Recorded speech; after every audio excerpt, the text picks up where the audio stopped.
Hi guys! Hey, if you like this video, please click like. And if you'd like to see more of my videos, please subscribe. It would certainly be appreciated. Thank you!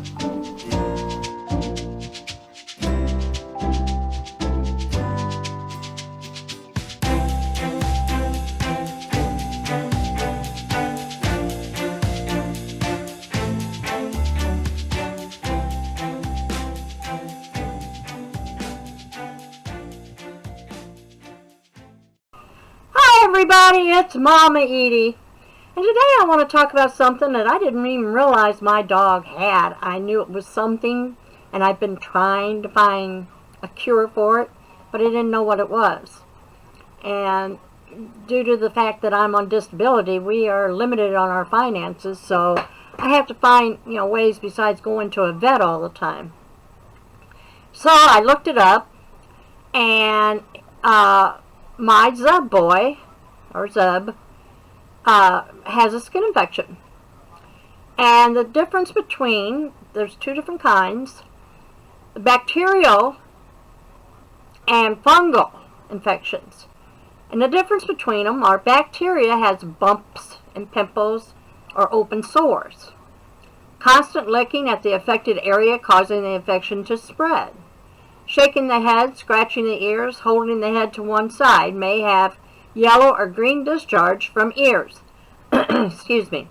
Usually the result of a secondary condition to allergies, fleas, and or mites. Now the fungal infection has a smelly, greasy skin, typically found in moist areas on your dog's ears, armpits, feet, and any skin folds. Shaking the head, scratching the ears, holding the head to one side. A brown waxy discharge may be present in ears. Often follows antibiotic treatments frequently found in dogs that suffer from allergies. Now, Zeb has the fungal infection. And I read the other day that vinegar will cure that. So I put some vinegar on him, and it did take away the smelly, greasy skin. I was just checking it a little while ago outside. So, vinegar does help. And I'm going to start putting it in his ears, too. But, the most common causes for dog skin infections are dogs that already suffer from allergies, dogs that scratch or lick at their skin a lot, usually because of allergies, which Skeeter does. Dogs that have floppy ears, and that's Zub, he's got the beagle ears, especially the heavy type of ears, the pendulum.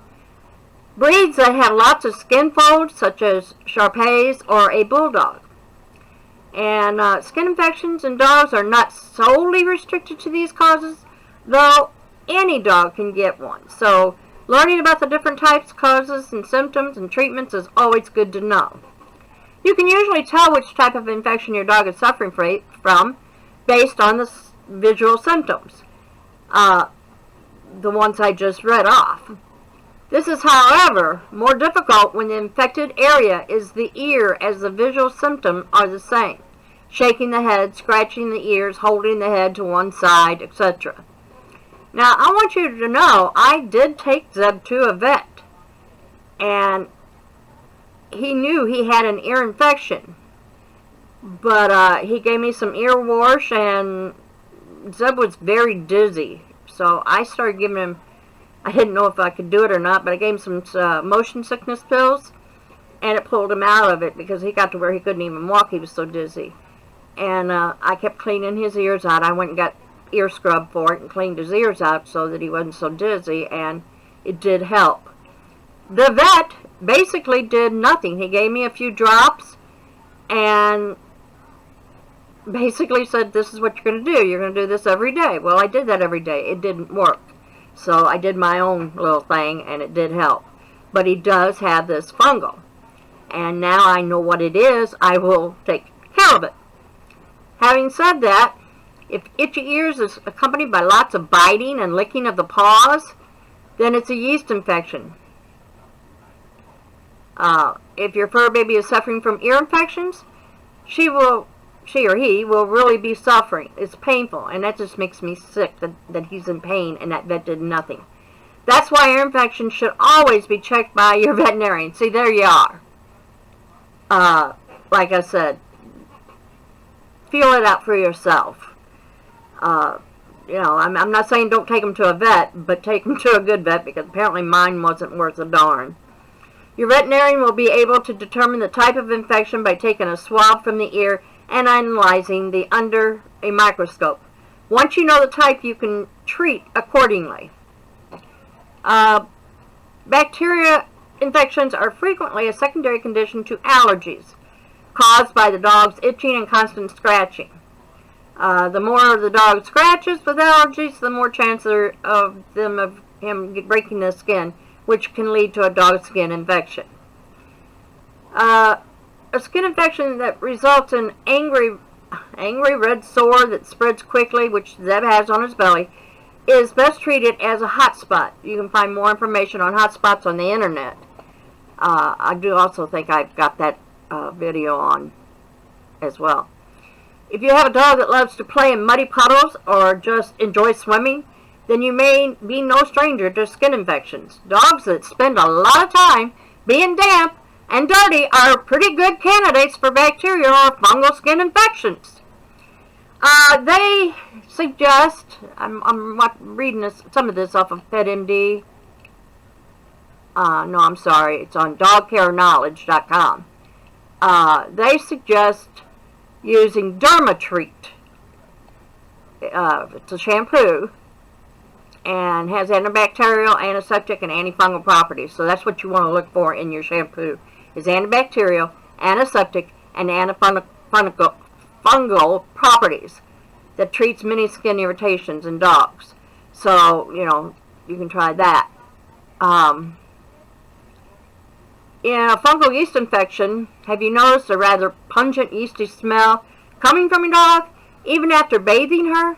If this is the case, then you are most likely dealing with a yeast fungal infection, which is what I just said about Zeb. Treatment can be weekly baths with antifungal shampoo. A gentle rinse will also help, especially in stopping the skin from drying out. Your vet may prescribe medicated antifungal drops if your dog's ears are infected.